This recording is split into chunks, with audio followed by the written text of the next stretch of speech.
Hello नमस्ते and welcome India के number one study platform सिंखर एजुकेशन पर मैं अक्षयजन आप सभी का स्वागत करता हूं। भाई कैसे हैं आप लोग। तो दोस्तों यहां पर आज मैं बात करने वाला हूं फंडामेंटल यूनिट ऑफ लाइफ के बारे में। बहुत ही प्यारा टॉपिक हमारा चल रहा था। लास्ट क्लास में मैंने बात की आपसे कि एनिमल और प्लांट सेल की स्ट्रक्चर कैसी होती है, क्या क्या छोटे बेसिक डिफरेंस होते हैं।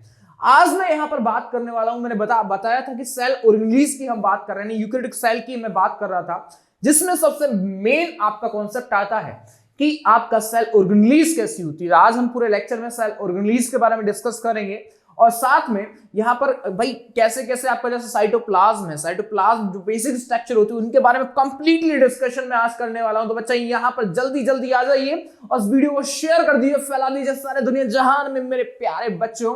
अब यहां पर देखिएगा, शुरुआत करते हैं one by one, step by step. यहां पर मैं शुरुआत करूंगा और यहां पर आपको बस एक काम करना है, अपनी निगाहें यहां बस टिका के बैठ जाइए मेरे प्यारे बच्चे। अब देखिएगा, सबसे पहला आपका आता है साइटोप्लाज्म क्या होता है। सर ये हमारे दिमाग में क्वेश्चन चलता रहता है कि सर साइटोप्लाज्म क्या होता है। तो देखो, सबसे पहले एक साइंटिस्ट आया था, एक साइंटिस्ट था कि जिसने साइटोप्लाज्म टर्म को दिया था साइटोप्लाज्म term given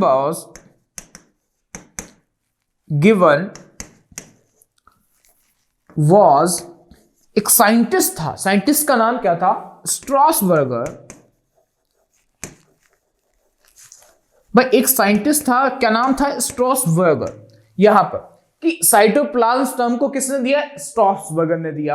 अब नेक्स्ट पॉइंट देखो कि सर यहां पर साइटोप्लाज्म को हमने दो भागों में डिवाइड किया है। एक साइटोप्लाज्म होता है, एक ट्रोफोप्लाज्म होता है। देखिएगा यहां पर जो साइटोप्लाज्म है उसको यहां पर हमने दो भागों में डिवाइड कर देंगे कि कौन कौन सा होता है। भाई यहां पर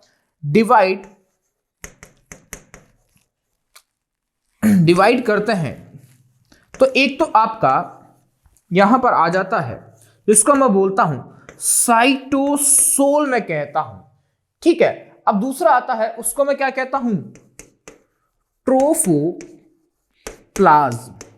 ये आपका सेकंड आता है ट्रोफोप्लाज्म। अब यहां पर साइटोसोल क्या होगा मेरे प्यारे बच्चों? साइटोसोल का मतलब होगा, यहां पर मैं लिख देता हूं ताकि आपको दिमाग में पूरा चलता रहेगा सब। यहां पर साइटोसोल का मतलब होता है कि लिक्विड मैट्रिक्स होता है, लिक्विड, या मैं बोल दूं इसको मैट्रिक्स इन साइटोप्लाज्म। एक तरह का साइटोसोल ये हो जाता है, ठीक है। अब ये जो आपका ट्रोफोप्लाज्म है इसका मतलब होता है कि ये इस किसके अंदर? साइटोप्लाज्म के अंदर कंटेन करता है। किसको कंटेन करेगा भाई? ऑर्गेनेलिज को। किसको? ऑर्गेनेलिज को कंटेन करेगा। और यहां पर नॉन इंक्लूजन बॉडीज होती है उनको कंटेन करता है, यानी कि यहां पर ऑर्गेनेलिज को कंटेन करेगा कौन? आपका ट्रोफोप्लाज्म और ये साइटोसोल। तो यहां पर बस एक बेसिक इंट्रोडक्शन था जो आपको दिमाग में रखना है मेरे प्यारे बच्चों। इसका स्क्रीनशॉट ले लो, फिर यहां पर नेक्स्ट पॉइंट पे चलते हैं। अब बात करते हैं सेल ऑर्गेनेलिज की। अब यहां पर जो आपकी सेल ऑर्गेनेलिज है उनको हमने डिवाइड किया है। भाई सेल ऑर्गेनेलिज क्या होती है ये देखो। पहले सेल ऑर्गेनेलिज का मतलब होता है कि मेटाबॉलिकली, यहां पर देखते हैं मेटाबॉलिकली, यहां पर इसको हम देखते हैं कि लिविंग स्ट्रक्चर्स को हमने पूरा क्या बोला है? सेल ऑर्गेनेलिकली। यानी कि मैंने यहां पर लिखा सर कि मेटाबॉलिकली आपका क्या चेंजेस हो रहा है? मेटाबॉलिकली एक्टिव ये रहनी चाहिए, यानी कि मैंने बोला वोलिकली, यानी मैं बोल दूं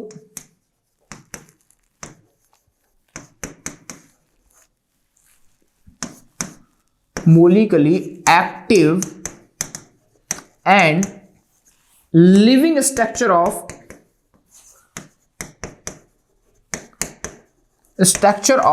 साइटोप्लाज्म।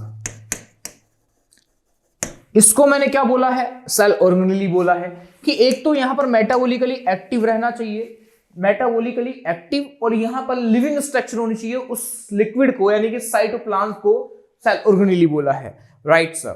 अब यहां पर इसको हमने बोलता है एंडोप्लाज्म मेम्ब्रेन होती है, इसको यहां पर हमने डिवाइड किया कि आपका क्या होगा एंडो मेम्ब्रेन सिस्टम, इसमें हम पूरा इंक्लूड करेंगे भाई, कैसा एंडो मेम्ब्रेन सिस्टम यहां पर इंक्लूड करते हैं इसके अंदर। तो देखिएगा कैसे कैसे किस एंडो मेम्ब्रेन सिस्टम में आपके 4 ऑर्गेनेलीज मेन आते हैं भाई। यहां पर देखना सेल ऑर्गेनेली क्या होती है, मेटाबॉलिकली जो एक्टिव प्रोसेस होती है, और साथ में जो सेल के अंदर लिविंग स्ट्रक्चर होती है, living structure of the cytoplasm, उसको हमने यहां पर बोला है सेल ऑर्गेनेली। अब इसके अंदर काफी सारे ऑर्गेनेलीज आते हैं, जैसे मान के चलो आपका जितना भी ऑर्गेनेलीज होता है। अब यहां देखो मेन चीज मैंने यहां पर अभी आपको एक शब्द बताया था, जिसको हमने बोला है एंडो मेम्ब्रेन सिस्टम। अब ये एंडो मेम्ब्रेन सिस्टम होता क्या है, इसको देखो सर, यहां पर मैंने बताया एंडो मेम्ब्रेन सिस्टम, इसको हम यहां पर 4 भागों में पढ़ने वाले हैं भाई। कौन कौन से पार्ट है, 4 पार्ट आते हैं। देखिएगा नंबर फर्स्ट आपका पार्ट आता है एंडो मेम्ब्रेन सिस्टम में कि सर यहां पर मैं बात करूंगा एंडोप्लाज्मिक रेटिकुलम के बारे में। एंडोप्लाज्मिक रेटिकुलम के बारे में। रेटिकुलम एक तरह का नेटवर्क होता है, एक तरह का जाल होता है। नंबर सेकंड, जिसको हम यहां पे शॉर्ट में भी बोल सकते हैं एंडोप्लाज्मिक रेटिकुलम, ER बोल सकते हैं, ठीक है। अब यहां पर नंबर सेकंड हम बात करने वाले हैं गोल्जी अपैरेटस या गोल्जी बॉडी या गोल्जी कॉम्प्लेक्स के बारे में। तो मैं यहां पर लिखा है गोल्गी अपैरेटस के बारे में यहां पर हम पढ़ने वाले हैं पूरा। नंबर थर्ड मैं बता दूं आपको, पूरा आपका वैक्यूल्स के बारे में पढ़ने वाले हैं। वैक्यूल्स, वैक्यूल क्या होगा। नंबर 4 आपका लाइसोसोम क्या होगा। लाइसोसोम क्या होता है, बोलते ना कि सुसाइडल वैक्स किसमें मिलेगा आपका, पूरा हम यहां पर पढ़ने वाले हैं लाइसोसोम के अंदर। वैक्यूल फूड स्टोरेज पढ़ने वाले हैं, गोल्जी अपैरेटस पूरा पढ़ेंगे, एंडोप्लाज्मिक रेटिकुलम पूरा पढ़ने वाला है। तो 1 बाय 1 स्टेप बाय स्टेप यहां शुरू करते हैं एंडोप्लाज्मिक रेटिकुलम से कि एंडोप्लाज्मिक रेटिकुलम कैसे कैसे यहां पर वर्क करती है, इसका स्क्रीनशॉट ले लो। फिर यहां पर मैं आगे बढ़ता हूं कि भाई एंडोप्लाज्मिक रेटिकुलम किस किस से मिलकर बनी होती है, वो यहां पर देखते हैं। सबसे पहले कि सर यहां पर मेरे पास में क्वेश्चन आया कि एंडोप्लाज्मिक रेटिकुलम किस किस से मिलकर बनी होगी। तो भाई देखिएगा यहां पर फर्स्ट बात करते हैं endoplasmic reticulum. Endoplasmic reticulum, reticulum. अब यहां पर रेटिकुलम का मतलब क्या होता है, मीनिंग क्या होता है, इसका बहुत सिंपल सा मीनिंग है मेरे प्यारे कि इसका मतलब होता है नेटवर्क, एक जाल, यानी कि एक पूरा जाल बुनना, एक नेटवर्क बुनना। किसका मतलब है, एंडोप्लाज्मिक रेटिकुलम का मीनिंग होता है। अब देखिएगा कि यहां पर मैंने सेंटेंस लिखा बेसिक कि यहां पर endoplasmic reticulum, endoplasmic reticulum consist of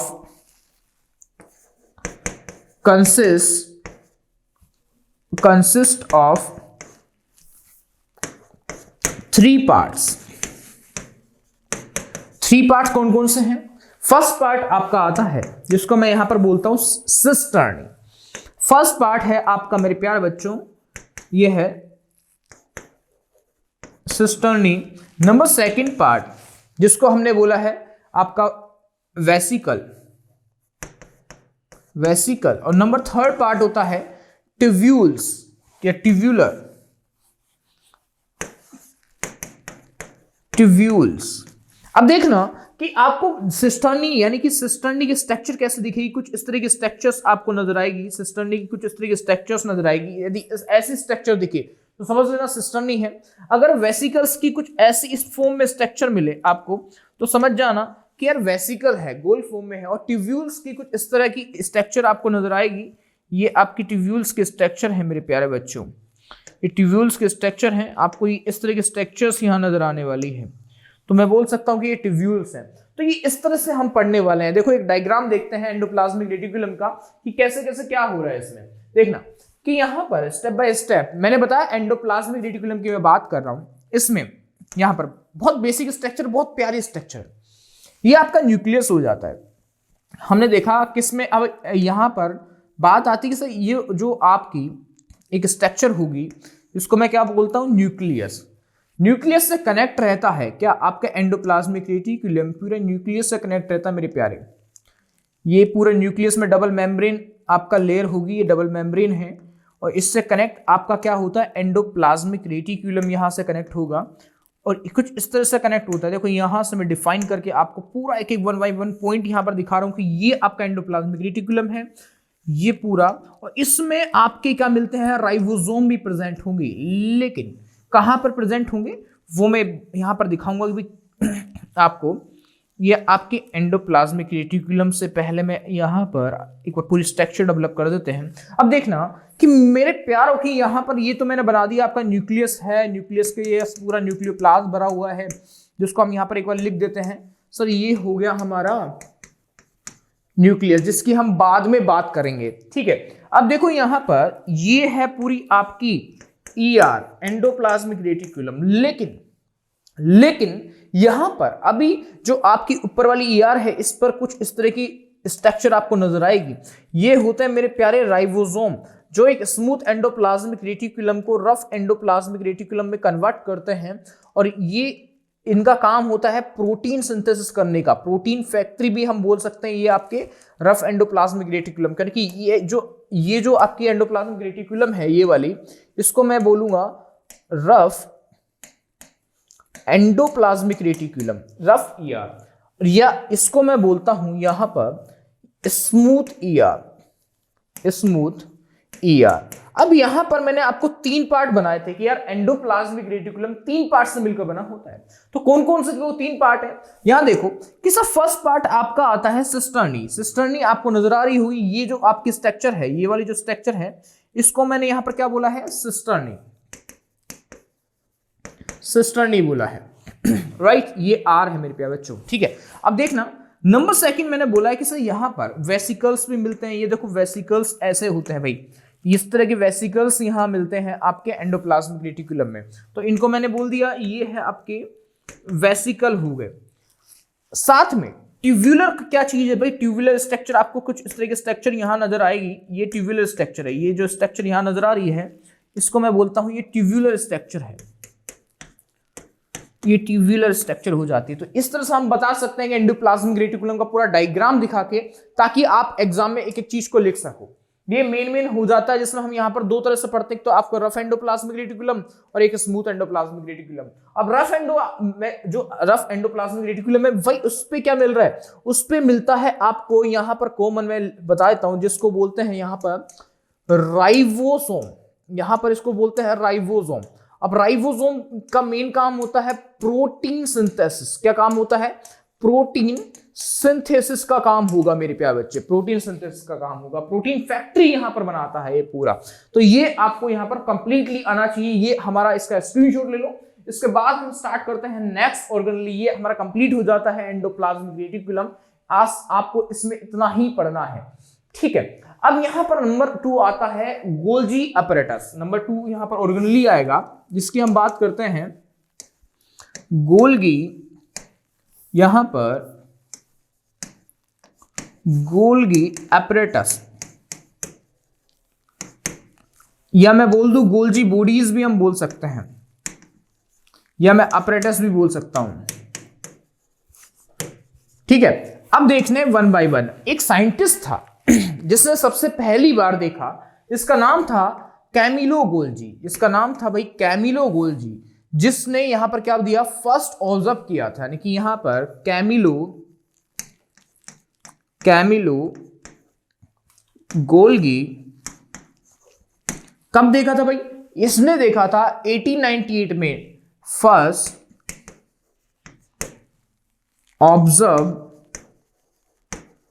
first observe densely, भाई कैसा डेंसली टाइप में देखा था। और कब देखा था, यहां पर 1898 में इसको कंप्लीटली देखा था, ठीक है। डेंसली स्टेन्ड रेटिकुलर, डेंसली यहां पर इसको सही लिख देते हैं, डेंसली स्टेन रेटिकुलर। अब रेटिकुलर यानी कि एक तरह का नेटवर्क यहां पर देखा है मेरे प्यारे बच्चों। कैसा? एक तरह का नेटवर्क देखा है। देखो मैं यहां से एक बार देखो, पूरी लाइन देखो कि इसमें मैंने बताया कि एक तरह का नेटवर्क यहां पर देखा है, डेंसली स्ट्रक्चर। किसके भाई? डेंसली यानी network like structure. Densely structure कहां पर? Structure near the nucleus. Nucleus, near the nucleus. ये लाइन यहां पर एक साइंटिस्ट था कैमिलो गोल्जी ने पहली बार ऑब्जर्व किया कि यहां पर एक डेंस स्ट्रक्चर है, नेटवर्क लाइक जाल लाइक स्ट्रक्चर है, नेटवर्क लाइक स्ट्रक्चर है, जिसको हमने बोला है भाई कहां पर है? ये पूरी स्ट्रक्चर न्यूक्लियस के पास में है। कहां पर है? न्यूक्लियस के पास में है। तो ये लाइन आपको यहां पर दिमाग में होनी चाहिए। और कब देखा भाई? 1898 में सबसे पहली बार कैमिलो गोल्जी ने लाइन देखी थी भाई, सबसे पहली बार। ठीक है, अब ये कंसिस्ट किससे होती है इसको लिखते हैं अगले में कि भाई कैसी कैसे दिखती है। अब देखना कि एक लाइन यहां पर लिख सकते हैं कि दीज कंसिस्ट भाई किससे मिलकर बनी होती है?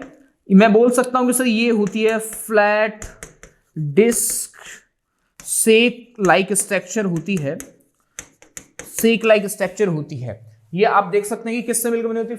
फ्लैट डिस्क लाइक स्ट्रक्चर होगी। अब यहां पर जैसे मान के चलो इसका डायमीटर आप देखना चाहो तो डायमीटर भी आप लिख लो, वैसे आएगा नहीं एग्जाम में, फिर भी यहां पर लिख सकते हैं कि डायमीटर कितना होगा? तो डायमीटर होता है 0.5 माइक्रोमीटर से 1 माइक्रोमीटर तक इसका डायमीटर यहां पर होता है। अब इसकी स्ट्रक्चर मैं बताने वाला हूं, इसके स्ट्रक्चर को दिमाग में डाल लो कि इसकी स्ट्रक्चर कैसी होती है। सर इसमें दो फेस होते हैं, एक आपका ट्रांस फेस दिखेगा और एक आपको सिस फेस यहां पर नजर आता है। और यहां पर जो आपकी स्ट्रक्चर है वो भी किससे मिलकर बनी होती है? ये भी आपको एक कॉमन फैक्टर नजर आएगा कि सर इसमें भी आपके क्या है?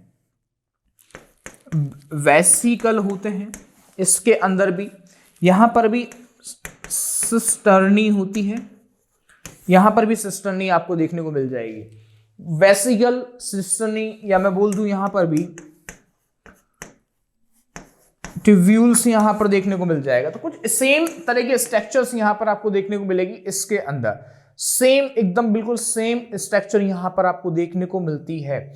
ठीक है, वेसिकल्स, सिस्टर्नी, ट्यूब्यूल्स, यानी कि यहां पर डायग्राम में देखोगे तो सेम स्ट्रक्चर में कैसे भाई? यहां पर देखो, यहां पर कुछ इस तरह के स्ट्रक्चर्स आप देखोगे किसके अंदर? ये है आपके सिस्टर्नी, ये देखो मेरे प्यारे बच्चों, ये है आपकी structure of the Golgi apparatus, जिसमें यहां पर इधर की तरफ मैंने बोला कि सर ये जो फेस है इसको मैंने बोला है सिस फेस, और उधर की तरफ वाले फेस को मैं बोलता हूं यहां पर ट्रांस फेस। Are you getting my point? भाई ये आपका सिस फेस है, उधर वाला ट्रांस फेस होता है। ठीक है, और साथ में इधर की तरफ ये जो आपकी वेसिकल्स यहां पर मिलती है मेरे प्यारे बच्चों, ये क्या है? आपकी वेसिकल्स होती है। ये है वेसिकल्स, और ये यहां पर इनको बोलता हूं ट्यूब्यूल्स। भाई समझ में आ रहा है कि यहां पर मैंने स्ट्रक्चर में क्या बनाया है? हम गोल्जी apparatus की बात कर रहे हैं। याद रखना ये स्ट्रक्चर है आपके, ज्यादा मैंने बहुत बेसिक तरीके से बताया, मैंने डिटेल में कुछ भी नहीं बताया है। जो आपकी 9th क्लास का लेवल है उस लेवल से मैंने यहां पर कंप्लीटली बता दिया है। स्क्रीनशॉट ले लो। फिर यहां पर मैं इसके एक फंक्शन को बताते हैं कि आपका इसमें कुछ फंक्शंस आते हैं। देखो यहां पर अब मैं बात करूं आपसे फंक्शन ऑफ दी, यहां पर फंक्शन की, गोल्जी apparatus की फंक्शन की बात करते हैं। देखना कि सर फंक्शन में हम इसको बहुत इजीली तरीके से याद कर सकते हैं। कैसे? STAMPS। क्या है? STAMPS,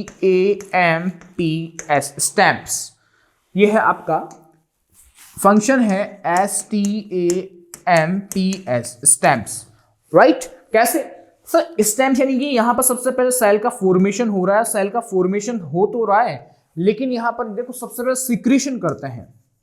क्या करते हैं? सीक्रेशन यहां पर करेंगे ये देखना है, इसमें कलर चेंज करके लिखते हैं ताकि आपको एक एक दिखे। सिक्रेशन यानी कि ये सेल का फॉर्मेशन करने का काम करता है, सेल फॉर्मेशन करने का काम करता है, सिक्रेशन का काम करेगा। साथ में देखना ट्रांसपोर्ट, ट्रांसपोर्ट का काम करेगा। ओके, यहां पर ट्रांसपोर्ट की जगह बाद में एग्रोसोम की काम करता है भाई। एक्रोसोम, एक्रोसोम होता है स्पर्म के आगे का स्ट्रक्चर। एक्रोसोम, यहां पर एक्रोसोम के फॉर्मेशन में भी काम आता है मेरे प्यारे बच्चों। नंबर 3 आता है मेटाबॉलिक एक्टिविटीज होती है, यानी कि जो भी मॉडिफिकेशंस होते हैं उनमें यहां पर काम आएगा। जैसे मान के चलो ये मॉडिफिकेशंस में काम आता है। ये आपकी जितनी भी स्ट्रक्चर्स होती हैं, प्रोटीन और शुगर की स्ट्रक्चर्स होती है, उनमें काम आएगा। यानी कि यहां पर मैं बोल देता हूं ये आपका प्रोटीन प्लस शुगर को बनाने में काम आता है, जिसको मैं बोलता हूं सर ये ग्लाइको प्रोटीन, प्रोटीन में काम आएगा। याद करने का बहुत सिंपल तरीका है। और लास्ट में आपका बचता है कि ये काम करता है किसको, शुगर सिंथेसिस में भी काम आता है। ठीक है, तो मैं यहां लिख दिया आपका शुगर सिंथेसिस में भी ये काम आता है मेरे प्यारे बच्चों। तो ये कुछ मेनली फंक्शंस हो जाते हैं गोल्जी एपरेटस के, जो आपको यहां पर कंप्लीटली याद करने की भाई गोल्जी एपरेटस के क्या क्या फंक्शंस यहां पर होंगे जो आपके लिए ज्यादा बेनिफिशियल हो सकते हैं। स्क्रीनशॉट लेना बच्चे, जिसमें स्टैम्प्स है जिस सिक्रेशन का काम करता है, फिर ट्रांसपोर्ट होगा, फिर एक्रोसोम यहां पर होता है जो स्पर्म के आगे बनता है, फिर मॉडिफिकेशंस हम करते हैं इसमें प्लांट प्रोटीन एंड से ग्लाइकोप्रोटीन बनाएंगे, और यहां पर शुगर सिंथेसिस का काम हम करते हैं। तो ये आपके मेन यहां पर हो जाते हैं जिनको आपको यहां पर याद करने हैं। ठीक है, तो ये एक मेन ऑर्गेनेलीज है जो आपको यहां पर मैंने बताए हैं। इसके बाद यहां पर एक छोटा सा आता है जिसको हमने देखा है कि सर एक राइबोसोम होता है। राइबोसोम में आपको क्या दिखेगा कि सर एक इनको हम बोलते हैं पैलेड के पार्टिकल्स। क्या बोलते हैं, पैलेड के पार्टिकल्स भी हम इसको बोलते हैं। किसको, राइबोसोम को पैलेड के पार्टिकल्स भी बोलते हैं। भाई पैलेड के पार्टिकल्स क्यों बोलते हैं, क्योंकि इसको डिस्कवर किया था, discovered by pallid, pallid particles भी बोलते हैं, डिस्कवर्ड बाय पैलेड। भाई यहां पर एक साइंटिस्ट का नाम है पैलेड, जिसने 1955 में इसको डिस्कवर करके बता दिया कि भाई यहां पर, इसलिए हम पैलेड पार्टिकल्स भी हम किसको बोलते हैं, राइबोसोम को। अब यहां पर देखो कि ये दो तरह से टाइप्स ऑफ में बात करूं तो दो तरह से आपको दिख सकता है, यानी डिवाइड करता हूं तो दो तरह से आपको दिखेगा। एक तो 70S 70S और एक 80S टाइप का, एक 70S और एक 80S। एस का मतलब क्या है, सेडिमेंटेशन कोएफिशिएंट। मैं लिख देता हूं, एस का मतलब होता है सेडिमेंटेशन कोएफिशिएंट, यानी कि इससे क्या हो रहा है, इनडायरेक्टली, यानी कि इसका मतलब क्या है, इनडायरेक्टली मेजर करते हैं शेप एंड साइज को। यानी मैं लिखता यहां पर indirectly measure shape and size, shape and size, indirectly measure shape and size. Are you getting my point. 60 यानी कि 50S प्लस में 30S को हम बुला के 70S बोलते हैं। 80S में यहां पर 60 प्लस 40S मिलाकर यहां पर इसको हम 80S बोलते हैं। इतना आप याद कर लो, आपके लिए बहुत ही बेसिक इंफॉर्मेशन है जो आपके काम आने वाली है। इनको हम बोल सकते हैं पैलेट के पार्टिकल्स, आप नोट कर लीजिएगा। ये मेन वीडियोस हो जाती है। फिर यहाँ पर हमने पूरे सेल ऑर्गेनेलीज को यहाँ पर कवर करना है। तो बच्चे यहाँ पर आपके थोड़े से ऑर्गेनेलीज यहाँ पर बचे हैं जिसको मैं आगे बात करने वाला हूँ। हमने आज यहाँ पर कुछ एंडोप्लाज्मिक रेटिकुलम के बारे में बात कर ली, गोल्जी एपरेटस के बारे में बात कर ली, राइबोसोम क्या होता है पूरा बात कर ली। और नेक्स्ट वीडियो में जितने भी सेल ऑर्गेनेली बचेंगे वो कंप्लीटली मैं यहाँ पर कर लूंगा कि सेल डिवीजन क्या होगा, माइटोसिस क्या होता है, मियोसिस क्या होगा, और जितने भी ऑर्गेनेलीज वैक्यूल्स होते हैं, लाइसोसोम होता है, उनका मेन काम क्या होता है, पूरा कंप्लीटली कवर करने वाले हैं। तो बच्चा मिलता है अगली वीडियो में वही जोश और एनर्जी के साथ। अगर आपको कंटेंट अच्छा लग रहा है तो इसके नोट्स बनाइए, आप हमारा टेलीग्राम चैनल भी ज्वाइन कर सकते हैं और आपको वहां से पा सकते हैं पीडीएफ, जहां पर हैंड रिटन नोट्स वहां पर मिलते हैं मेरे प्यारे बच्चों।